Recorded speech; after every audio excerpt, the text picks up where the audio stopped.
আসলে দৌলতদিয়া যে ফেরিঘাট এখানে মূলত কিছুক্ষণ পর পর হচ্ছে লাশের সারি দীর্ঘ হচ্ছে। আমরা গতকাল বিকাল 5টা 20 মিনিট থেকে যখন এই দুর্ঘটনাটি ঘটে, বাস যে পড়ে যাওয়ার যে বিষয়টি ঘটে, এর পর থেকেই হচ্ছে লাশের সংখ্যা কিন্তু বেড়েই চলছে।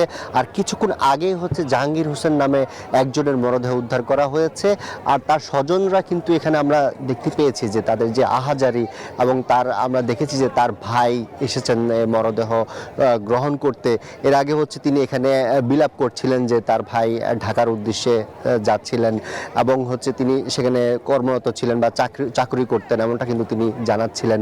আর এখন পর্যন্ত মূলত 26 জনের মরদেহ হচ্ছে এখান থেকে উদ্ধার করা হয়েছে। আপনারা দেখতে পাচ্ছেন যে এখানকার যেই সাধারণ যে মানুষ, এবং হচ্ছে আমরা একটু আশপাশেও একটু দেখাতে চাই, সেটা হচ্ছে যে সাধারণ মানুষের যেই আর্তনাদ, এখানে কিন্তু পুরো আকাশ কিন্তু ভারী হয়ে আছে। সবার যেই শোকগাথা বা যেই 26 জনের, এর মধ্যে হচ্ছে শিশুরা আছেন, মহিলারা আছেন, পুরুষ রয়েছেন, সব মিলে হচ্ছে একটি বাসে করে যখন তারা যাচ্ছিলেন। এই বাসটি আমরা ভিডিওতে দেখেছি যে বাসটি একদম গতি বা কোনো ধরনের বাধাবিহীন কিন্তু বাসটি একদম সামনে একদম পদ্মা নদীতে গিয়ে পড়ে, তেমনটা কিন্তু ভিডিওতে আমরা দেখতে পেয়েছি।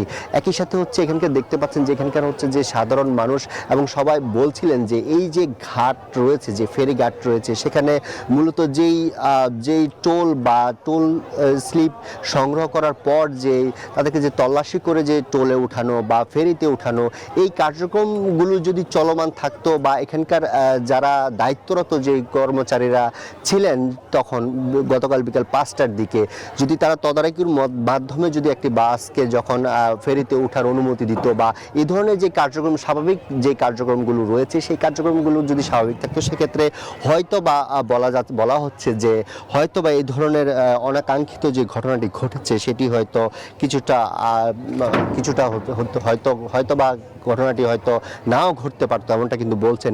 একই সাথে এখানকার এখনও কিন্তু ফায়ার সার্ভিসের সদস্যরা এখন পর্যন্ত কোনো স্বজন কিন্তু এসে এখনও নিখোঁজের কোনো কিছু বলেনি, কিন্তু সকাল থেকে আমরা যখন দেখছি যে স্বজনরা এসে বলছেন যে তাদের হারিয়ে যাওয়া বা নিখোঁজ হওয়ার ব্যক্তিদের কথা বলছিলেন, তখন এখন পর্যন্ত 26 জনের হচ্ছে মরদেহ উদ্ধার করা হয়েছে। তবে নিখোঁজের সংবাদ এখন পর্যন্ত নয়। তবে ফায়ার সার্ভিসের সদস্যরা যে ডুবুরি দল রয়েছে, তারা বলছেন যে প্রায় 40 জনের মতো যাত্রী বাসটিতে থাকতে পারে, যেহেতু এখন পর্যন্ত 26 জনের মরদেহ উদ্ধার হয়েছে, এবং হচ্ছে জীবিত কয়েকজন উদ্ধার হয়েছে, এর মধ্যে অনেকে শিশু। Bashundhara public school and college 2026 শিক্ষাবর্ষে ভর্তি চলছে।